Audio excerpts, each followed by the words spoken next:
आप इस तितली को देख रहे हैं? आपने एक मक्खी को भी देखा हो। प्रकृति ने दोनों को समान गुण दिए हैं रस पान करने का। एक तितली फूलों पर जाकर उसका रस लेती और इस अवस्था में नए फूल खिलने की व्यवस्था भी करती है। और मक्खी घाव पर बैठती है, घाव को सड़ाती है और रोग भी फैलाती है। यदि इसमें किसी बात का अंतर है तो केवल सोच का। यदि आप उचित मार्ग चुनेंगे तो आपको सफलता मिलेगी, आप में उत्साह बढ़ेगा। और यदि आप अनुचित मार्ग चुनेंगे तो आपको असफलता मिलेगी, निराशा मिलेगी। अब उचित मार्ग चुनना है या अनुचित मार्ग, ये निर्णय तो आप पर निर्भर करता है। मनुष्य सदा भला बुरा, खरा खोटा, सत्य असत्य की बातें करता है। सत्य को अच्छा मानता है और असत्य को बुरा। परंतु क्या आपने कभी ये सोचा है कि प्रत्येक वस्तु, प्रत्येक भाव का एक महत्व होता है? दोनों ही एक दूसरे के पूरक होते हैं। यदि काला रंग नहीं होगा तो क्या श्वेत रंग की आभा का अनुभव होगा? यदि असत्य नहीं होगा तो क्या सत्य के महत्ता का ज्ञान होगा? यदि बुरा नहीं होगा तो क्या भले पर आपको विश्वास होगा? कुछ महत्वपूर्ण है तो दोनों के मध्य का संतुलन। बुरी से बुरी वस्तु, समय या भाव, कोई ना कोई स्वयं में शुभ छिपाए रखती है। कभी काले गरजते मेघों को देखा है?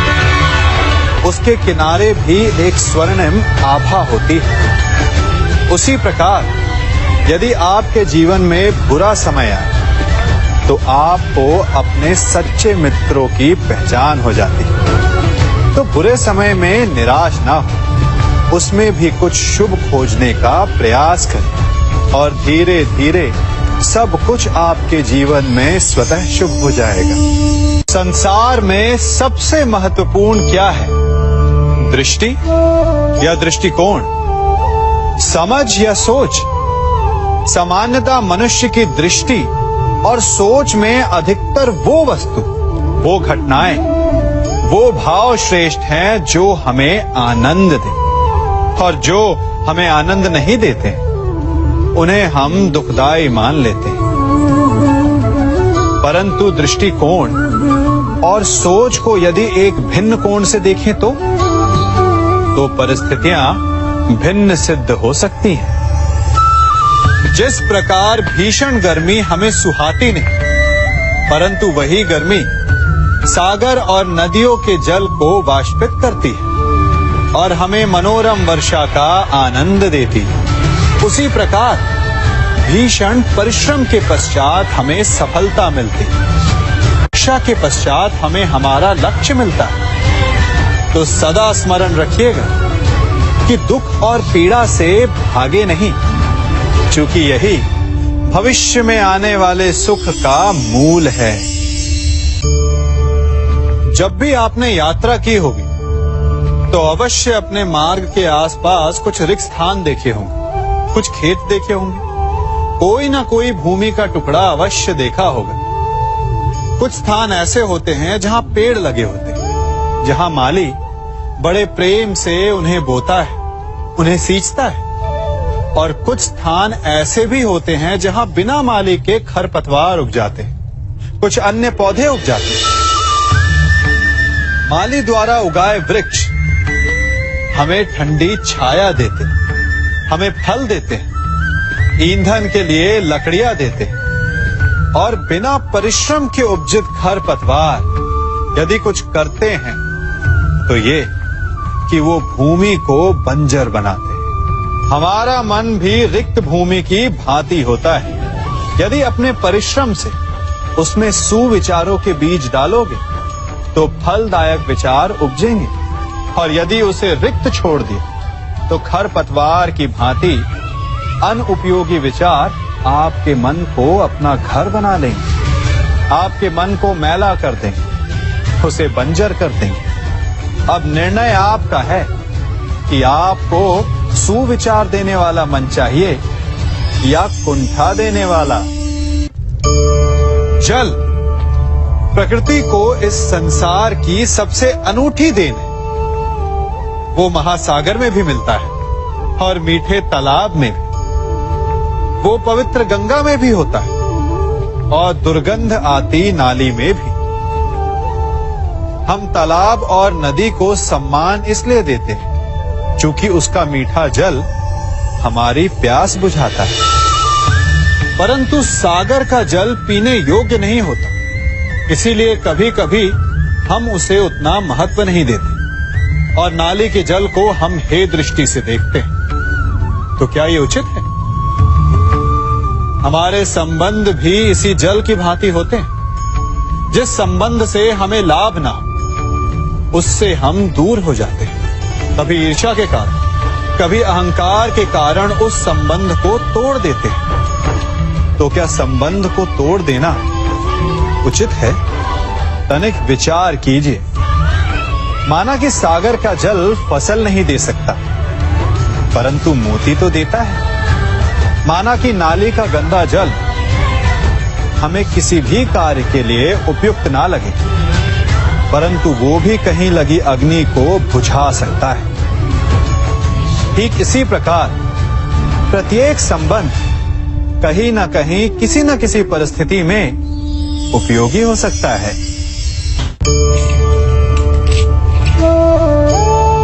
बड़ी विकट समस्या है। मुझे स्मरण ही नहीं हो रहा कि इस गुच्छे की कौन सी चाबी इस ताले को खोलेगी। बड़ी देर से प्रयास कर रहा हूं, परंतु ये ताला खुल ही नहीं रहा।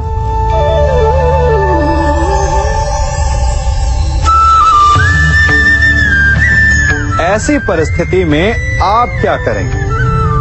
अधिकतर लोग ऐसी परिस्थिति में अपनी आशा खो बैठते हैं। उन्हें लगता है कि चाबी खो गई। वो तिलमिला जाते हैं, क्रोधित हो उठते हैं, परंतु उस समय धैर्य रखें तो गुच्छे की अंतिम चाबी ताला खोल सकती है। कुल्हाड़ी का अंतिम प्रहार वृक्ष को काट के गिरा देता है, परंतु क्या सत्य में कुल्हाड़ी का अंतिम प्रहार वृक्ष को काट के गिरा देता है? आपको आपका लक्ष्य दिला देता है? नहीं। आपका निरंतर प्रयत्न ही आपको सफलता दिलाता है। जब आपका मन निराश है तो अपने कार्य में दुगनी उत्साह से जुट जाइए, क्योंकि अनावरत बहता जल ही कठोर चट्टान को काट सकता है। सफलता का मूल है परिश्रम, प्रयास और आशा। मनुष्य का जीवन ऋतुओं के समान होता है। आज ग्रीष्म तो कल वर्षा, परसों शीत। तनिक संकट आया तो हम संयम खो बैठते हैं, तनिक ऋतु बदली तो हम अधीर हो जाते हैं। अपने आक्रोश में, अपने क्रोध में हम उनसे ही संबंध बिगाड़ लेते हैं जो हमारे अपने होते हैं। क्यों ऐसा होता है ना? हमें लगता है कि हमारे अपने हैं, फिर से मना लेंगे, परंतु स्मरण रखिए, सदा ऐसा करना संभव नहीं होता। सागर की उछलती लहरों को तट सहता है, और यदि तट ही टूट जाए तो बाढ़ आ जाती। हमारे संबंध भी दूध की भांति होते हैं। दूध तपकर उबल सकता है, परंतु यदि उसमें खटास आ जाए तो वो फट भी जाते हैं। और फटे दूध को चाहे जितना मत लो, उसमें से माखन नहीं निकलेगा। इसीलिए अपने संबंधों को संभल कर निभाना चाहिए। मनुष्य की सबसे बड़ी दुर्बलता क्या होती है? सोचिए। धन, प्रेम, अहंकार। मनुष्य की सबसे बड़ी दुर्बलता होती है उसके रहस्य। चाहे आप कितने भी शक्तिशाली क्यों ना हो, कितने भी प्रबल क्यों ना हो, परंतु उसके रहस्य उसके नाश की चाबी होती है। इसलिए यदि प्रबल रहना है, शक्तिशाली रहना है, समर्थ रहना है, तो अपने रहस्य को किसी को भी ना बताएं, ना मित्र को और ना ही शत्रु को, क्योंकि समय पड़ने पर कब कौन शत्रु हो जाए ऐसा कहना संभव नहीं।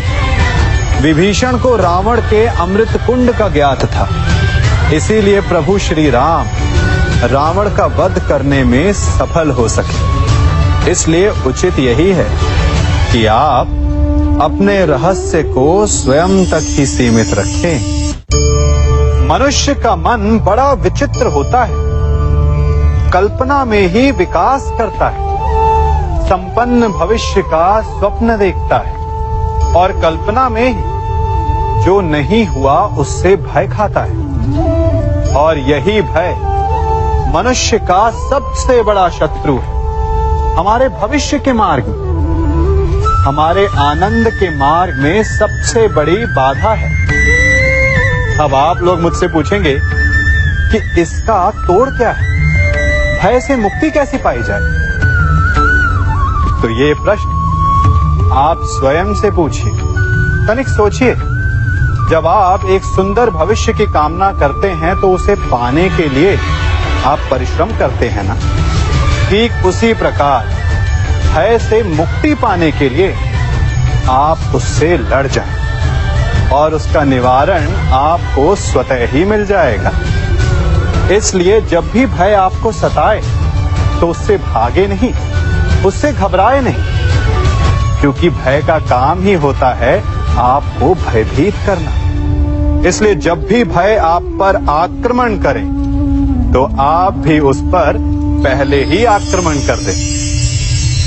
हम सब मित्रों के साथ रहना चाहते हैं, शत्रुओं से दूर रहना चाहते हैं। क्यों?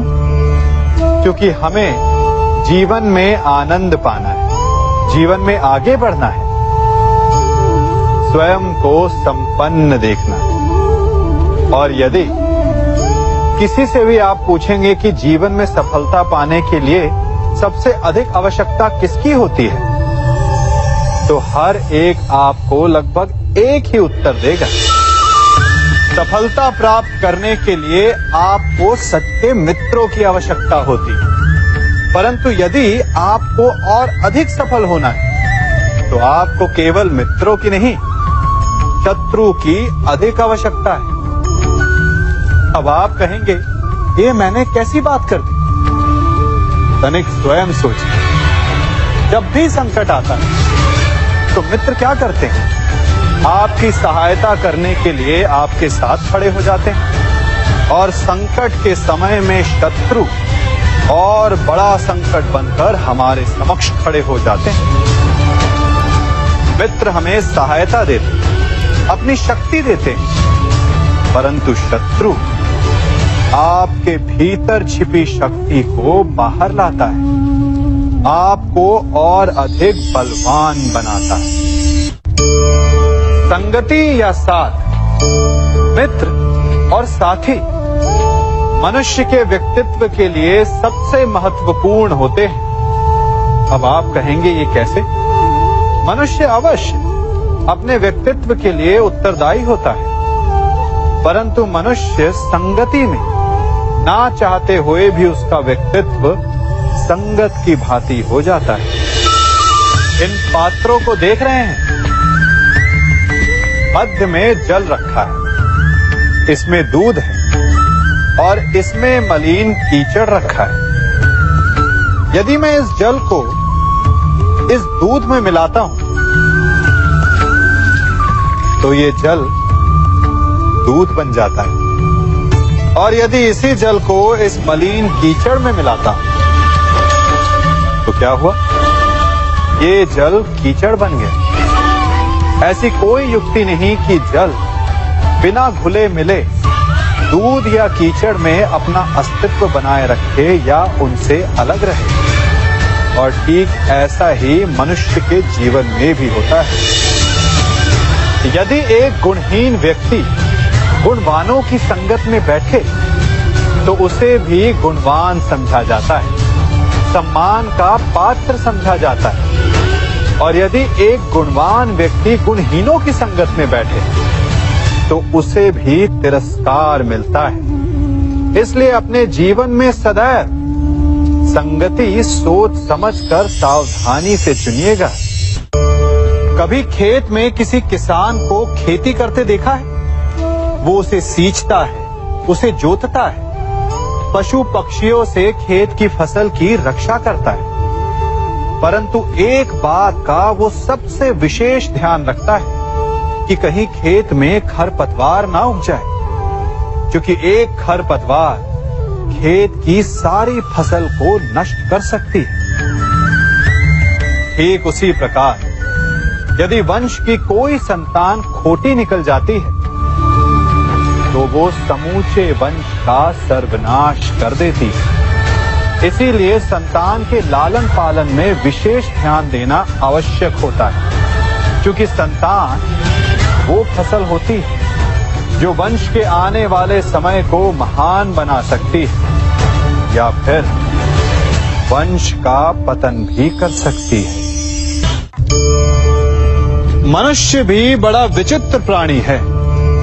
अपनों से नीचे के स्तर के लोगों को वो हे दृष्टि से देखता है, उनका उपहास उड़ाता है, उनसे बार बार कहता है कि तुम्हारा कुछ नहीं हो सकता, तुम भविष्य में कुछ नहीं कर पाओगे। जब मनुष्य के पास धन संपत्ति मान होता है तो वो दूसरों का आदर नहीं करता, परंतु वो एक बात भूल जाता है कि उससे भी अधिक शक्तिशाली कोई अस्तित्व में है, और वो है समय।